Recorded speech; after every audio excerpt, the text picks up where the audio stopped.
So hi everyone, good morning, good evening for those who are in Israel, in Europe, good afternoon for those in the East Coast. For those of you that don't know me, my name is Ophir Gutelzon. I'm one of the co-founders for Unacceptable. I am based in Palo Alto.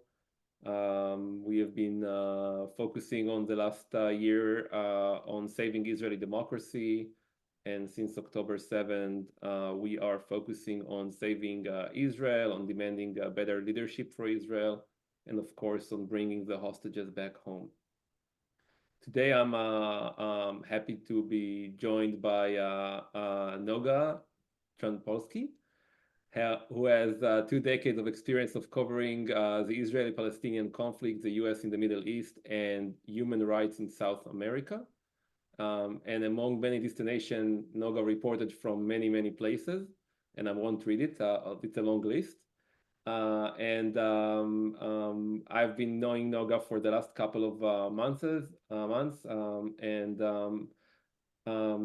we are having this discussion on Tuesday morning, on the morning after the terrible disaster that happened in the collapse of the building where 21 soldiers died. So it's a very sad morning. So we're going to take it slow, and we're going to try and analyze what's happening in Israel right now, and where can we go from here. So Noga, thank you for joining me today. My pleasure. Noga, let's just start. I mean, it's morning on the West Coast. It's almost noon in the West Coast. It's about I don't know, 12 hours since the spokesperson of the IDF announced the terrible disaster. Can you just bring everyone to the topic on what's happening right now in Israel, what happened last night, and what are your thoughts right now? Yeah. What happened yesterday afternoon, 4 p.m. Israel time, is one of these, accidents / mishaps that we all know are inevitable in wartime, but that are still a disaster. A group of Israeli soldiers, 19 Israeli, pretty elite reserve soldiers, were occupying 2 structures, 2 cement buildings in Khan Yunis, in the southern part of the Gaza Strip, and they were booby-trapping the building so as to explode it, so that to demolish these 2 buildings. There was 1 tank protecting them. So if, let's say, the 2 buildings are here, there was a tank here. This was extremely close to the border with Israel. Just to give you an idea, we're talking about more or less 600 yards from the border with Israel. So very, very close. Hamas launched an initial anti-tank missile, which hit one of the buildings. Remember, these were booby-trap buildings, which the Israeli army was planning to demolish completely. And so what happened is that the building that was hit blew up, fell in on itself, imploded, even into the ground. The building next to it collapsed as a result. According to the Israeli army, 19 soldiers were killed at that moment. Then Hamas launched a second anti-tank missile that hit the tank, and 2 more officers who were in the tank to protect the initial group were hit and killed at that point. We should add that 2 hours earlier, 3 IDF officers, also officers, were killed in another incident pretty nearby. So from the Israeli point of view, I think there's several things to say about what happened. First of all, it's this day of the single greatest loss of life since October 7th. In a country of 10 million people, it's a huge loss, and Israel and Israelis are already on edge. So today was one of these days where you simply could not really maintain a conversation on any other subject than, have you seen the names? Do you know anyone? It's all very close and interlinked. I think it's important also to say that this has media repercussions for Israel around the world. So because these soldiers were killed in such a massive explosion, and because the Israeli army and the Israeli government have thus far not explained either why these buildings needed to be destroyed or why they needed to be destroyed so massively. I mean, the explosives were enough to demolish these buildings 3 times over. So this is something that aids the narrative outside of Israel, saying that Israel is just basically carpet bombing Gaza and that there's no justification. I personally don't know if there's a justification or not, but I can tell you that neither the government nor the army has bothered to explain any of this. There have been questions during the day about why didn't Israel bomb these buildings using the Air Force? And basically, that question has also not been answered. There was a kind of, half-hearted answer at some point this afternoon, I think from one military official who said it was to avoid what's called collateral damage. In other words, harm to civilians nearby. It was pretty unpersuasively stated. And so the fact remains that today has been a day of tragedy and mourning inside Israel and deepening of the general sense of confusion, I would say, among Israeli citizens.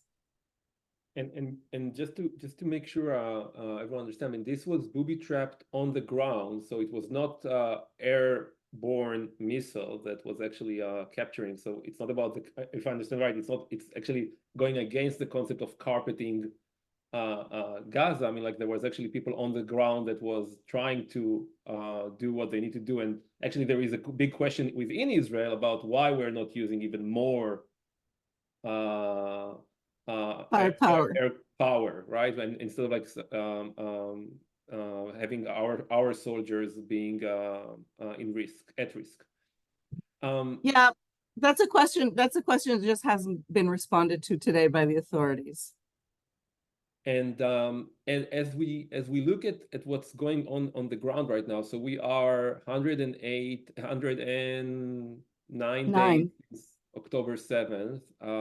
We still have 136 hostages in Gaza.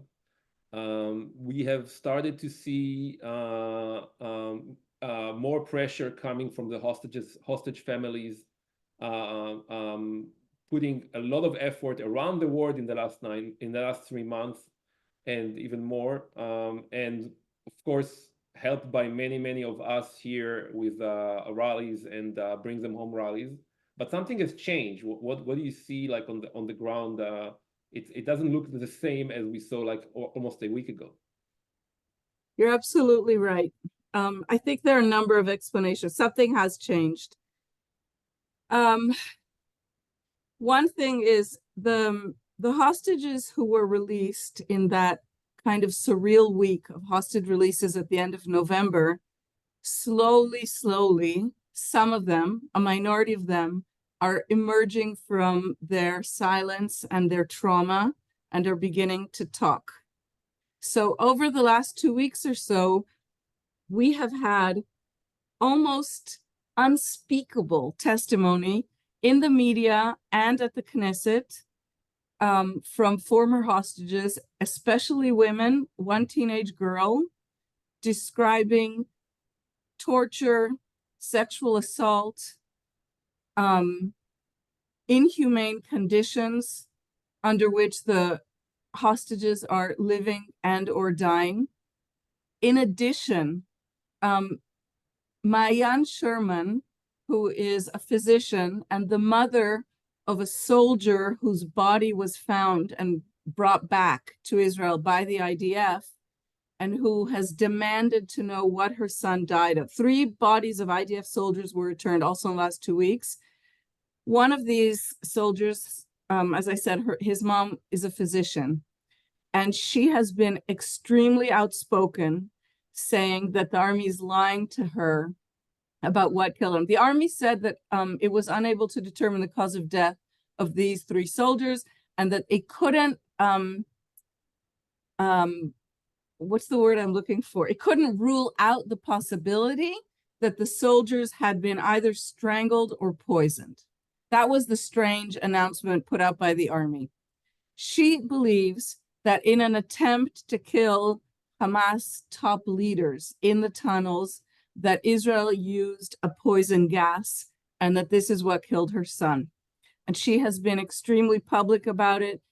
Other parents have also begun to demand answers from the army.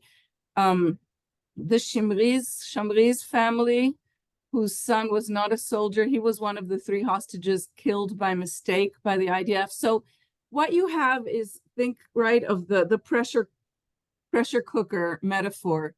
You have former hostages beginning to speak in a way that is simply, almost people can't react. It's so awful, unspeakably awful. The worst nightmares of Israelis are now coming to the fore.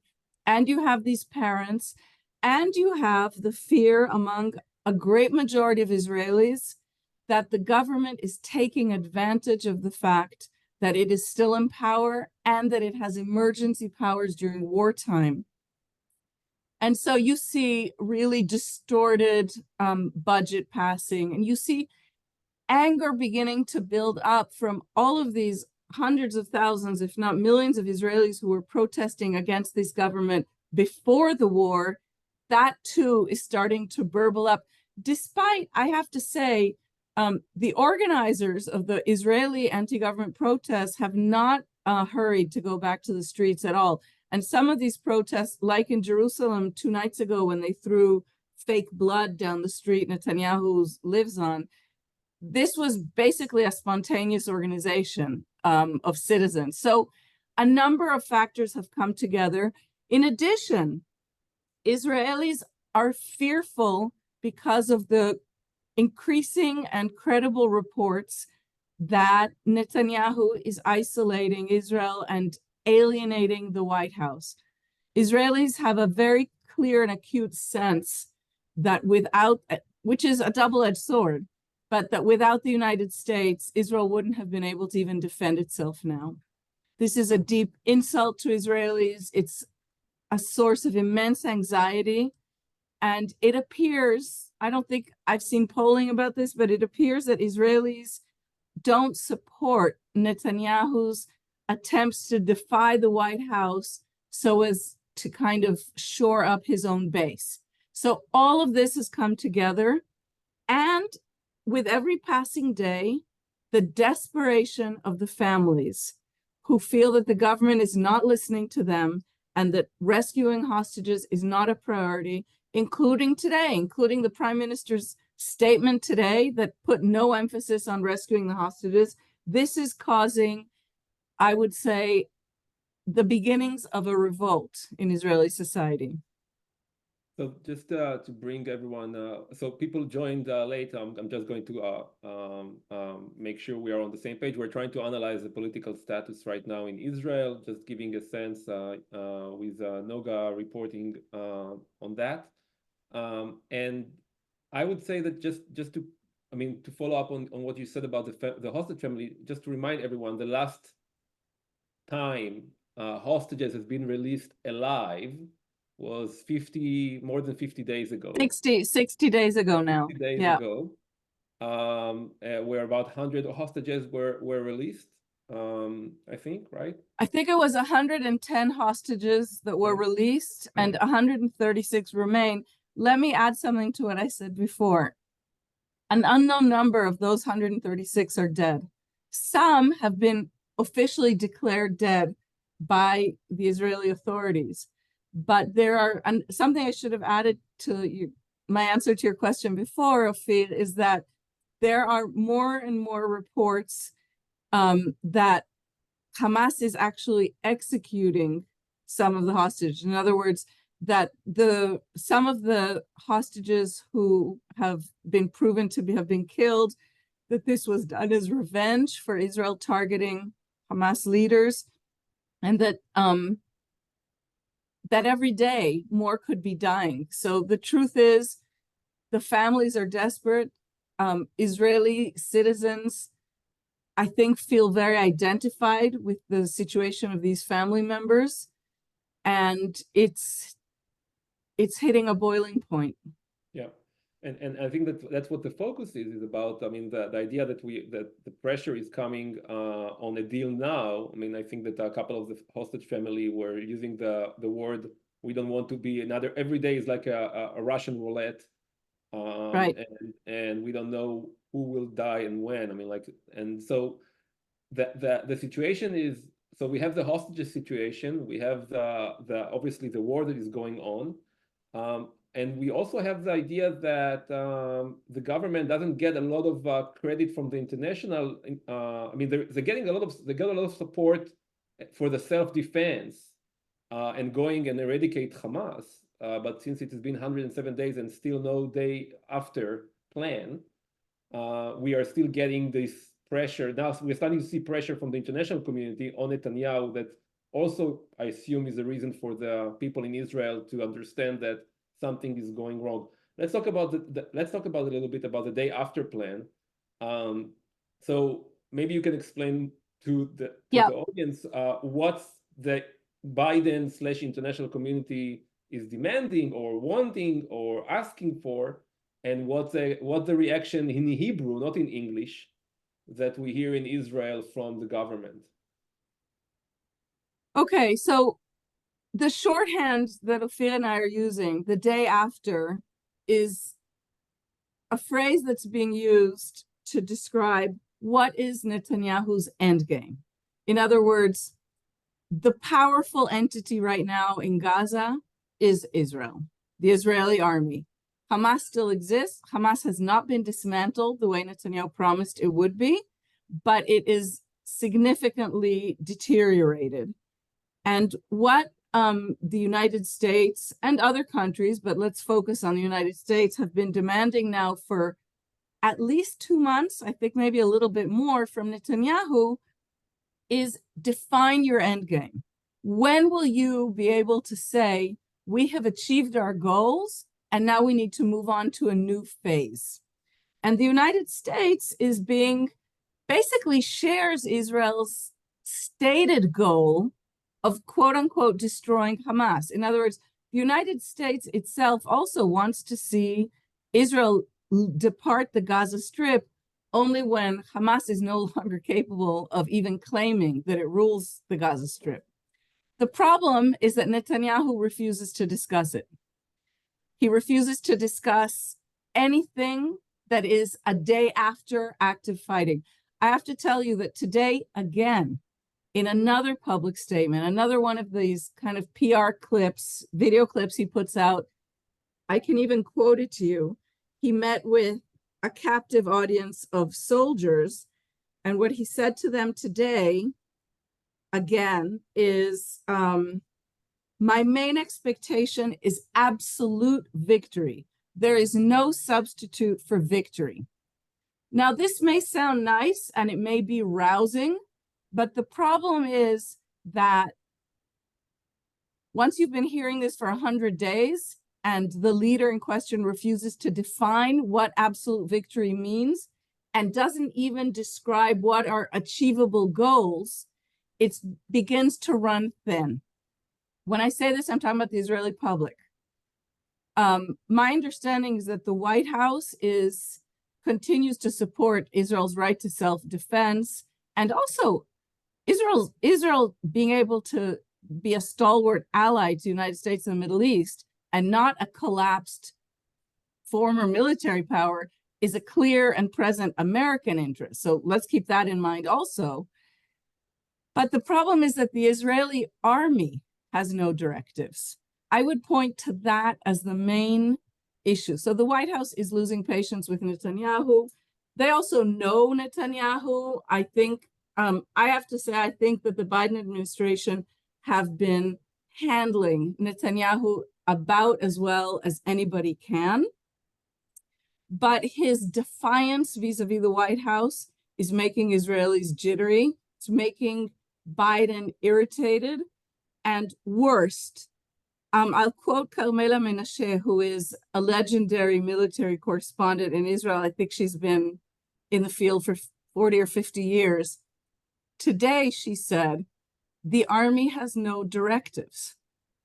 The army in Israel is not its own independent force. The army depends on a strategic vision provided by the government, and it has to be backed up by diplomatic actions undertaken by the government. That is what is not happening.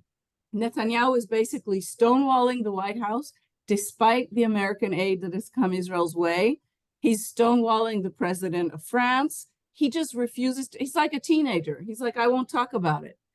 And he's trying to plant the grains of a new campaign to restore himself, his name in the public eye, using his old slogans. Only I can stand up to the United States.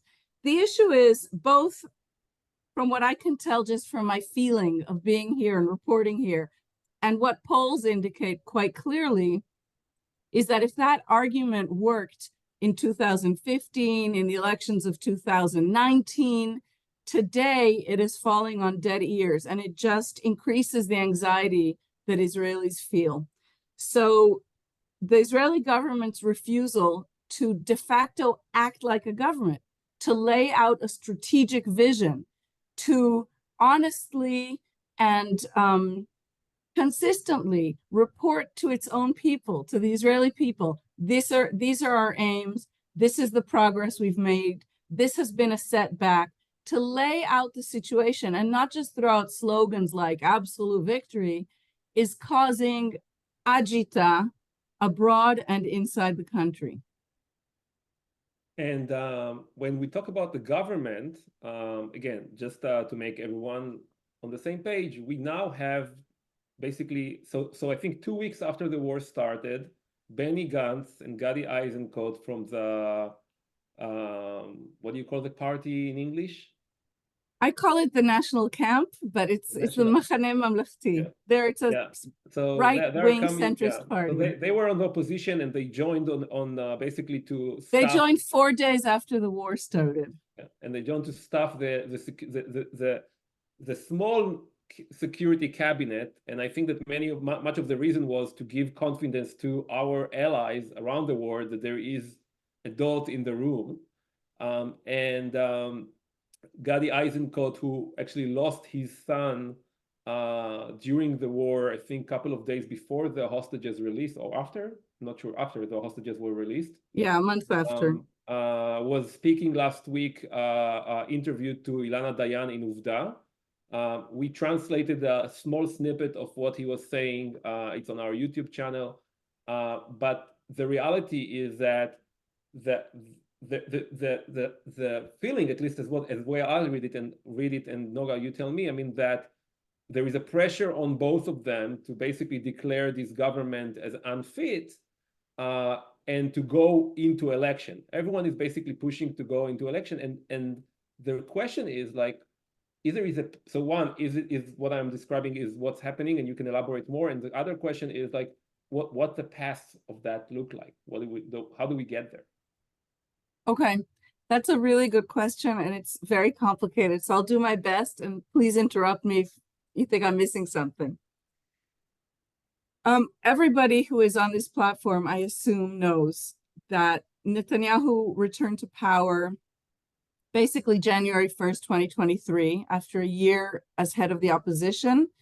And within days, he announced a plan to subsume the judiciary under an all-powerful executive.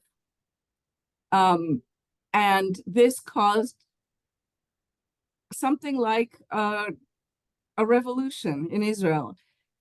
I just want to take a step back, because I think it's important to say Netanyahu won barely. He mostly had a majority that's a barely there majority of 64 out of 120 Knesset seats. Mostly he got it because his opponents were very disorganized and didn't join forces. He didn't actually get more votes, his bloc, than the other bloc. So he entered with a very narrow majority with very, very extremist and completely inexperienced coalition partners.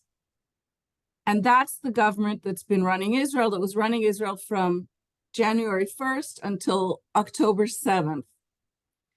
Then this huge disaster happened. And just to make sure everyone understands, this is like the extreme right-wing government that including Ben Gvir and Smotrich, and yeah, sorry. Who these are two individuals, these are very powerful ministers. One is the Minister of National Security, one is the Minister of finance. Neither has executive experience. Ben-Gvir, this is his first, being head of national security, it's his first actual public functionary job. He's a man who has been in the past convicted 8 times of hate crimes and terror links, terror associations. Former Prime Minister Ehud Barak describes these two individuals as Israeli Proud Boys.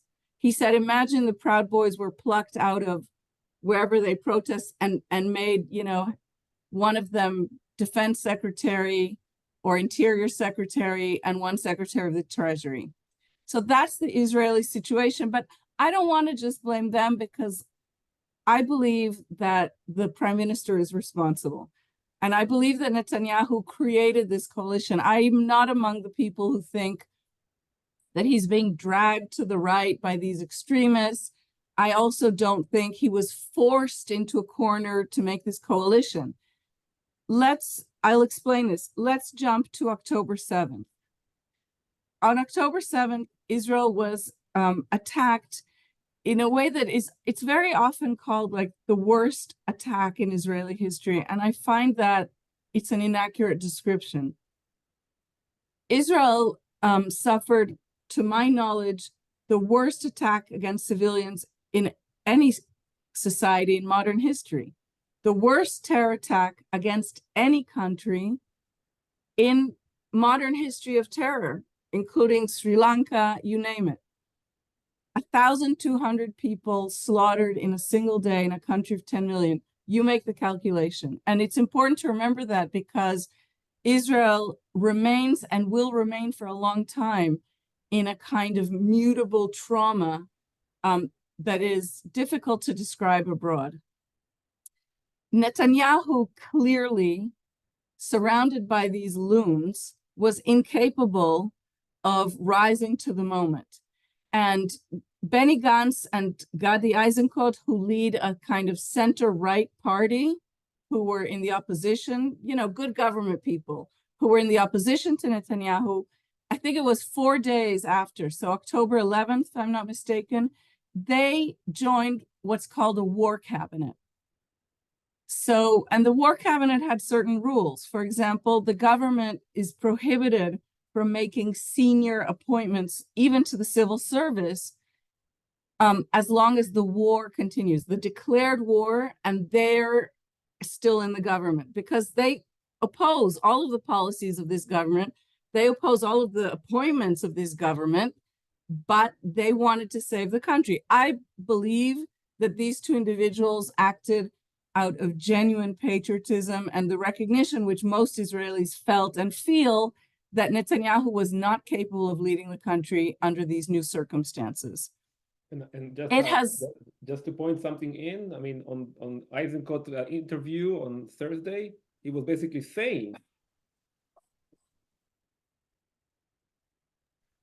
he was saying that that he was blocked by them joining. We need to remember that we also have Hezbollah on Lebanon side, right? By them joining the coalition, the war cabinet, they actually stopped a much bigger war that could have happened. That's right. And he even implied that the fighter jets were in the air. The process, you know, I'm of a mixed mind about it. I don't want to be too harsh on Gantz and Eisenkot, who I believe acted out of patriotism, but this process has not gone well. Netanyahu has not upheld his side of the deal. Every time one of his Proud Boys has wanted to break the bounds of this agreement that keeps these two gentlemen and their entire party in the governing coalition, for example, by distorting the national budget or by firing the chief of the prison service, which may sound like it's a tangential job to our current predicament, but it's not, because when Israel negotiates for the release of Palestinian security prisoners to receive hostages back, the woman in charge of discussing who these prisoners are and what their conditions of release will be is the chief of the prison service. She has an extremely important role. Ben-Gvir fired her. So what's happening is a very creaky situation in which these two men are doing their best, and Netanyahu wants to keep them on side, but more than that, he wants to keep his government, which is the government of 64, intact. And it's so, his behavior is so jarring and so improper that you see the Israeli media fail to accurately describe it. And even when there are reports on the evening news, for example, about travesties committed by the government, about the finance minister stealing funds intended for evacuated or incinerated communities and sending them to his West Bank illegal outposts, even when that is reported on, somehow the reporting doesn't really describe the magnitude of the betrayal of the state interest. And also, I have to say, it is so bad that it's just difficult to understand. I feel this myself. I catch myself almost every day thinking, I can't believe this is happening. It's so egregious that it's difficult to assimilate into our minds. But the end result is what Ophir described. These two gentlemen are still in the government. During this period of their service, Eisenkot, a former IDF chief of staff, has suffered an unimaginable loss. Not only was his son killed in action in the end of December or mid-December, but 4 days later, his nephew was killed, a kid called Meir Eisenkot. It's an unimaginable loss for any family. And Eisenkot is a curious figure. He's obviously ambitious. Israelis don't know him that well, but he's not really a politician. This Knesset, following with Gantz, if I'm not mistaken, was his first time in elected office. He's very experienced as a military man. And he gave this astonishing interview that Ophir mentioned Sunday night, if I'm not mistaken. And he basically said that the fact that they joined the government saved Israel from being thrust unprepared into a multi-front war it could not have managed. Remember that this is before the United States naval groups were able to reach the Mediterranean. And he also basically said that he was very close to quitting. He didn't define exactly when, and he mentioned that he's part of a party, implying that he would only leave the government in concert with his partner.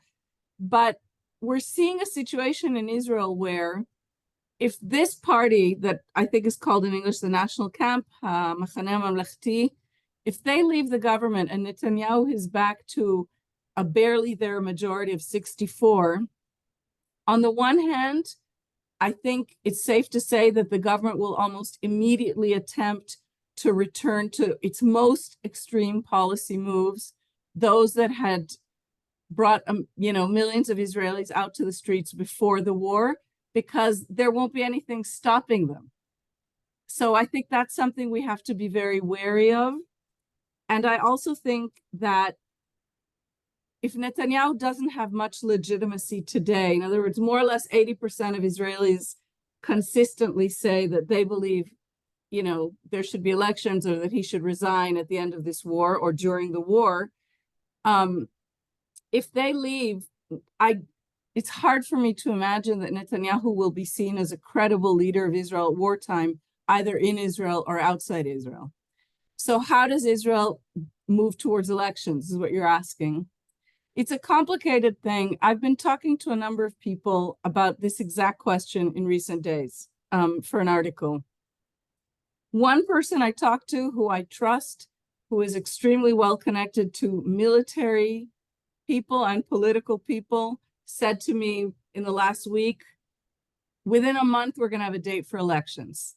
And what he was saying to me is that it's not just that the feeling on the streets has changed in Israel, like Ophir was saying, but the quality, the nature of the criticism of Netanyahu has shifted in recent days. So that if before people were saying, how could you forsake us? It was your policies to bolster, he's boasted that he has bolstered Hamas for many years. Your policy of bolstering Hamas left us defenseless, and so forth. The criticism in recent days has shifted gear and is now Netanyahu is harming the army's progress. Netanyahu is harming the war effort. The basis for this criticism is what we were talking about just a minute ago. In other words, by refusing to define strategic aims for this war, by refusing to make public what he would consider an endpoint for the active combat, for Israel's state of war. Remember, this is already by far the longest war in Israeli history. Society is straining. The economy is straining. By refusing to lay out a strategic path forward for Israel, and by only saying no to the Americans, no to neighboring Arab states, that's not a joke also, no to everyone, that Netanyahu is losing public support to an extent that members of his coalition will abandon him within weeks. That's what this one source who I spoke with told me. I spoke today with somebody very well connected to the Likud, so not to military leadership, not to political leadership in the manner of my previous source, but well connected in the Likud. And this source had a very different vision. And I was told that it's hard to imagine this government falling apart before, let's say, May, because the only way for the government to fall is a parliamentary maneuver, and that would mean that 5 members of the coalition would have to, either in the budget vote or in a non-confidence vote against the government. I have to tell you that if at the time of the catastrophe of October 7th, none of Netanyahu's coalition partners left him, it's hard for me to imagine that they would leave him because he's having a spat with Joe Biden. So what we're left with is either a surprise revolt, let's say from ultra-Orthodox parties, or I don't know, something I'm not foreseeing right now, or a return to public pressure. I think it's really important to mention that, I mean, I don't want to sound saccharine, but I feel obliged to say this. The Israeli protest movement has been a remarkable force, and I don't think spoken about enough. So the only reason Israel today still has laws that in any way impose a framework, a judicial framework on the government, is because a massive protest movement took to the streets. And when Netanyahu tried to fire his defense minister in March, because the defense minister had the temerity to say, this judicial overhaul is endangering Israeli security, Netanyahu fired him. And I think that it was 10 p.m. I think that within an hour, there were 500,000 Israelis on the streets. Netanyahu has miscalculated time and time again over the last year who Israelis are. He wants to lead a country that in some way it appears he doesn't really know. And so the protest movement, the government was forced to take a step back and put a pause on its plan for the judicial overhaul. That is a remarkable thing. I can't emphasize it enough. In this entire region and in Europe, the only country in which people taking to the streets were able to change a government policy is in the state of Israel. And I have the feeling that it's possible that the only thing that will again be able to change this government's policy, whether Gantz and Eisenkot are still on board or whether they have left, is going to be mass protests. That is possible if, for example, if these two gentlemen leave the government and the finance minister takes another extremist step while Israel is still at war, while soldiers are still in Gaza, I think that could cause a massive eruption. And I think that this could have a significant political impact that I can't describe in its details, but I think that's a possibility. And that's actually bringing a different point of view, in the sense that the extreme right, let's call it led by messianic parties, not led by part with messianic parties. I think Ben-Gvir was talking today. I mean, had like a moment of truth that he probably didn't notice, where he said like, well, if there is no war, there is no continuation of this government, right? He said like last week. Yeah. And but he meant it in a different way. In what way? He was trying to threaten Netanyahu. He was saying, if you pull back on a full force war, I'm out of here. Yeah, and that's the point. I mean, the point is that currently a lot of people in Israel believe, and I think that I saw a poll of like 80% wants to go to election, but I think like 56 or something like percent are saying that Netanyahu is running out of his own political, personal political needs. I will start to take some question from the audience, and I'll pick them up randomly as relevant. So sorry if I can't take all of them. People are talking about Gallant, and Gallant again. So Noga mentioned the security minister, which is Gallant, that was actually brought back. Defense minister. Defense minister. Yeah. The question here is like, is he someone you think politically can organize people around him to get support for? So that, by the way, there is either a vote to dismiss the Knesset, or there is a way, right, to kind of like gather enough people to form a new government within the current Knesset, right? So there's several parliamentary maneuvers. Yeah. One would be what's called a constructive vote of non-confidence, and that would mean that at least 3 members of the Likud party, the prime minister's party, announce that they have formed a new party.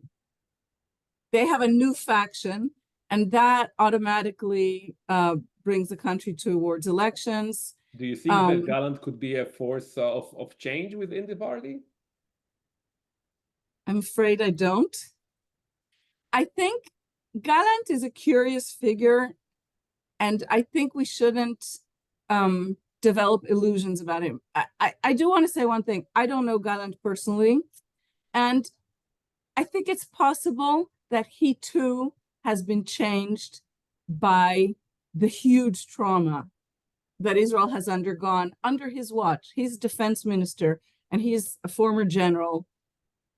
So I don't think he has many illusions that this is the worst catastrophe ever to befall Israel, and that Israel is in real danger, and that this happened on his watch. I don't think he has illusions about that, but I don't think we should have illusions about Gallant. Gallant is a mediocre politician. He is in his position only because Netanyahu, as an indicted criminal, has been abandoned by basically any credible candidate who could have served as defense minister.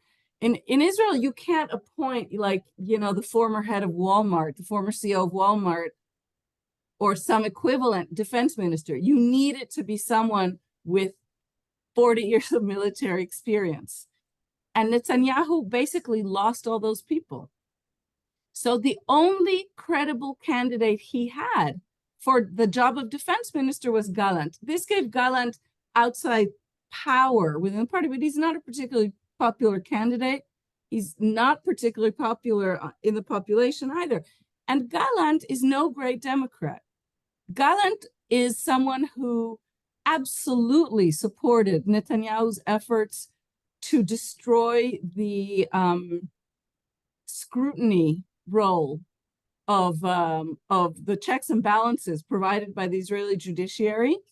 What happened to Gallant is a curious thing. By the time March rolled around, it was clear, I mean, the protests were massive, and it was clear that Netanyahu had run into a stumbling block, and the stumbling block was the people of Israel, who did not want him to completely change the system of government in the country. That wasn't part of the bargain, including some who voted for him, many who voted for him. And what Gallant realized by mid-March is A, that the army was being torn apart because so many crucial serving officers, either in the active reserves or even conscripted soldiers, were saying, my contract is to serve a democracy. I'm not going to serve an authoritarian government. And it was clear, a majority of Israelis had it very clear by mid-March that if Netanyahu managed to pass his package of laws, that this Israel would no longer be able to be defined as a democracy. It wouldn't be a functional democracy. So at some point, Gallant understood that Israel was in genuine danger. A, because the army was being torn apart, and B, because Israel's enemies perceived that readiness was being torn apart. And he wanted to explain this to the cabinet. He wanted to explain this in a formal meeting of the government, of the cabinet, and Netanyahu refused to allow him to do so. When this happened, Gallant realized that he was about to be blamed for a catastrophe. In other words, something was going to go very, very wrong, and he was being set up to be the scapegoat.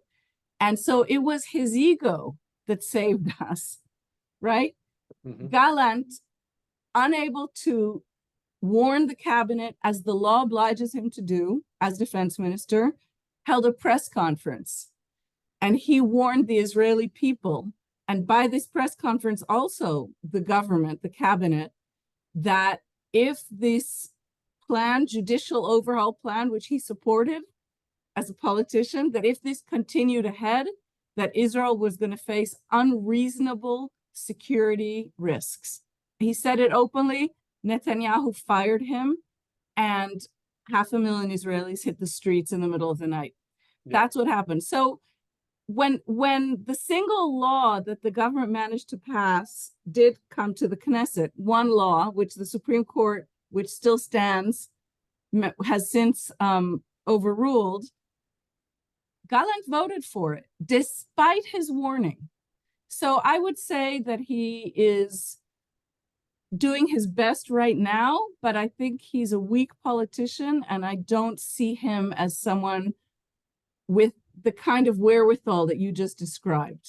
Yeah, and just to clarify, I mean, like, he's definitely on the camp that saying that we must defeat Hamas, and we must the only victory will be when we defeat Hamas. And this would take me to another question that was basically coming here about the perception of, so post the testimonial of the hostage family and the hostages were released, did the public opinion in Israel change in the sense of like going into a ceasefire or to some stop in the fighting in order to release more hostages or in order to end the war? Yeah, weird things are happening in Israeli public opinion. And I can tell you the latest that I know, but I have to just say, things in Israel are right now malleable and unpredictable. Israelis are still in a very profound moment of trauma. And so it's hard in general to make predictions. Right now, it's very hard. The plight of the hostages and the plight of the families of hostages is something that has had and is having a huge impact on Israeli public opinion. There was a moment yesterday, I don't know how many of you know the very popular Israeli actress Orna Banai. She attended one of the protests in Tel Aviv yesterday evening. And when the camera came to her and she was reading out names of hostages, she just started to scream, a shriek that was almost too much to listen to, a primal scream. And today, what you saw all over Israeli social media, just from individuals, was she screamed for me too. For Israelis, a situation in which a simple citizen cannot assume that she could wake up on a Saturday morning in her nightgown and go make coffee, safe in the knowledge that no one is going to invade her home and incinerate her. And no one is going to invade her neighbor's home and steal a family and take them into a war zone in Gaza.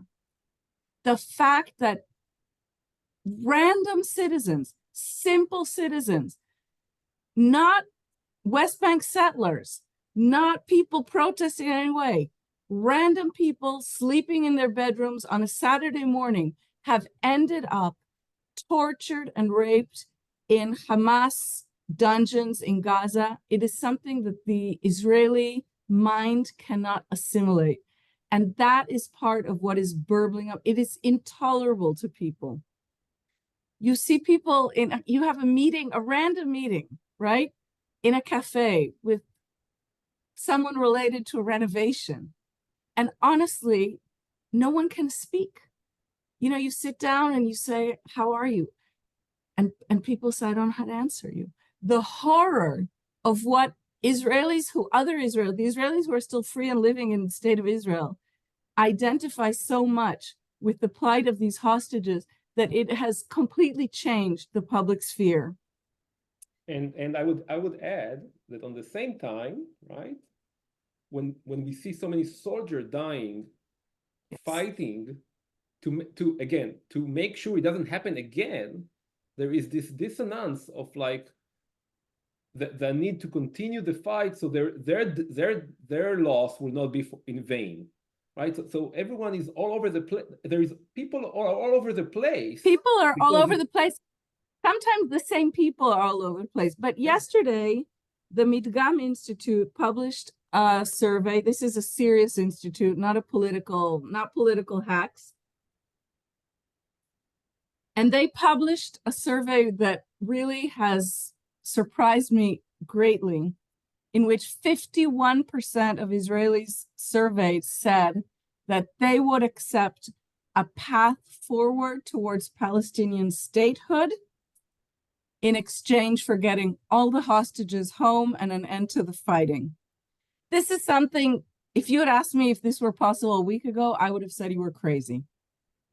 And in fact, a lot of observers of the Israeli scene, participants in the Israeli scene, who I take very seriously, have said all along, don't talk to Israelis about a Palestinian state right now because it terrifies them. Look at what happened. But I have to reposition that. I have to say that maybe that assumption about the Israeli reaction is incorrect. And maybe Israelis are so terrified by what is already happening right now that the thought of a pathway towards anything that could be better is acceptable to them in a way that we hadn't previously taken into account. I think things are really volatile. The business of the question of all the soldiers dying it's difficult to calculate. I don't see this moment as a kind of historical change moment. Like, I think 30 years ago, there was the helicopters accident. 2 helicopters crashed, killing 70 soldiers in one day, and that changed the course of a war in Lebanon. I don't see what happened today changing the course of this war. I actually meant that it's changing the course of continuing the war. No, I understand what you're saying. Yeah. I think we're already on that path. I think Israeli public opinion is volatile and difficult to quantify right now, and is so intent on just not continuing to suffer that we may be surprised. I want to say in the same breath, on the right wing, terrible things are happening. There is a growing popularity. Netanyahu is losing. The last poll, Channel 13 Friday night poll, had him at 16 Knesset seats when he right now holds 32, which is not great to begin with. 16. But many of those votes are going to Ben Gvir. So we're seeing a fracturing and a process of extremization in the Israeli right wing, which is dangerous. But we're also seeing that the general Israeli public is so buffeted And I think I have to also say, President Biden has managed to maintain an almost astonishing level of credibility, personal credibility with the Israeli public. So when it's him saying a path towards a reformed Palestinian Authority, or whatever his formula is, Israelis are not discounting it outright the way that the prime minister is. So we are on time, and I think that there is one more question that is related to everything that we are looking at and doing in the future, and it's like about the question about what are your thoughts about the saying that people are worried about protesting for elections now, during the war, and what would be the situation of managing the war while we know the election date. So let's assume we are able to convince the politician to go to elections.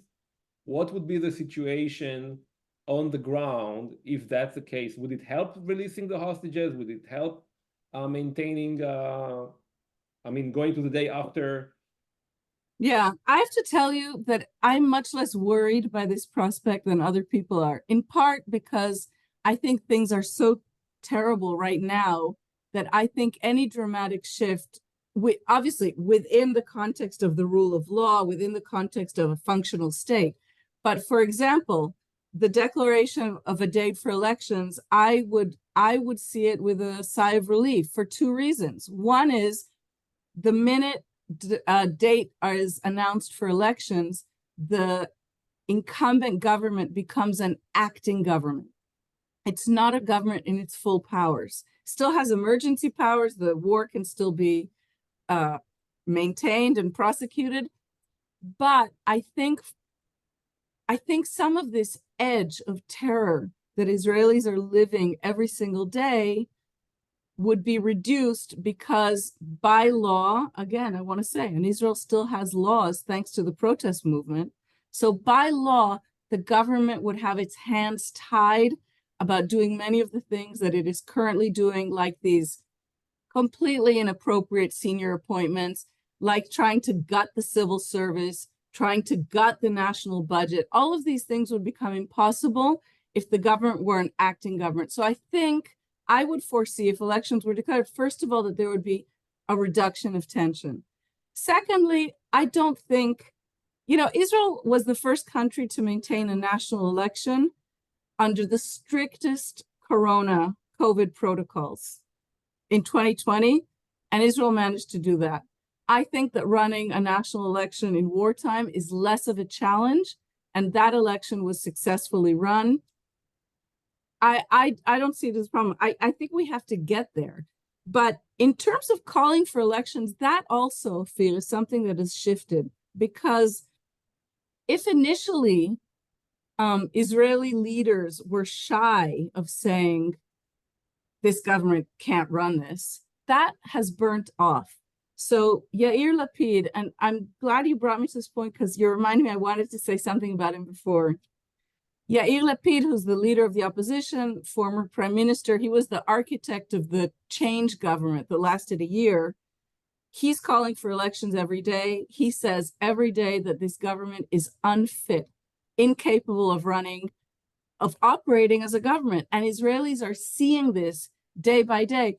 Lapid is not getting a lot of credit for this in the public sphere, I have to say, but I don't think that it remains. I mean, I think more and more people are calling for elections. The tenor of the protests has changed dramatically in recent weeks, 2 or 3 weeks. There are calls for elections now. There are calls for, it's just an open thing. That vein has burst. I want to say one more thing about Lapid, and it brings me back to the beginning about this coalition. Netanyahu had a choice on October 7th in the evening. 12 hours after the catastrophe of this terror attack, the leader of the opposition, who's a centrist, Yair Lapid, offered to join the government in a national unity government. And he said, if Netanyahu got rid of the Proud Boys, he would join, he would guarantee the stability of the government, and it would be a genuine government of unity, national unity, in power during the war. Netanyahu turned him down. Netanyahu had this choice, a very generous choice made by an opposition leader who could only lose, but who, like Gantz and Gallant, made a patriotic decision. Netanyahu turned him down. It took another 4 days, and basically the terrifying prospect that Netanyahu alone with the Proud Boys are going to be the ones running this country during an extremely dangerous war. So Gantz and Eisenkot agreed to join the government with the loons, with the extremists, which Lapid would not do. And so I want to just return to this again. Whenever we hear that Netanyahu's being dragged to the right, what he tells Biden every other week, he has no choice, his hands are tied, he has these coalition partners, he can't be asked to relinquish power. This is a very dangerous what do I want to say? This is a dangerous non-truth. It is a distortion of the truth. Netanyahu was given an extraordinary gift in the first moments after this disaster, and he chose to turn away from that. So whatever this government does and whatever predicament this government has brought Israel to, this has been Netanyahu's conscious public choice. And I just think it's important to say that and not dump the responsibility on the clear lunatics in the government, you know, those who are not presentable to grandpa and grandma. Thank you, Noga. Okay, we are a little bit of time. Thank you, Noga, for staying with us a little bit more, and thank you everyone who stayed. I want to mention two things. One is that it's important to understand that when we are calling for election, we are calling for building trust in a new leadership in Israel. We don't know who it will be, but we know that currently there is lack of trust in Israel, for Israelis and for the Jewish. As much as I know, many of the Jewish people are not trusting this government, and it's affecting us here on the ground with anti-Semitism and others that has all connected together. So that's one. So keep speaking up, keep sharing stuff. On YouTube channel, we have we are trying to translate as much as we can. And what people are calling the rallies right now in Israel is called the rage and the hope rallies, because there is a lot of rage, but there is also a lot of hope that is coming up from a new leadership on the ground.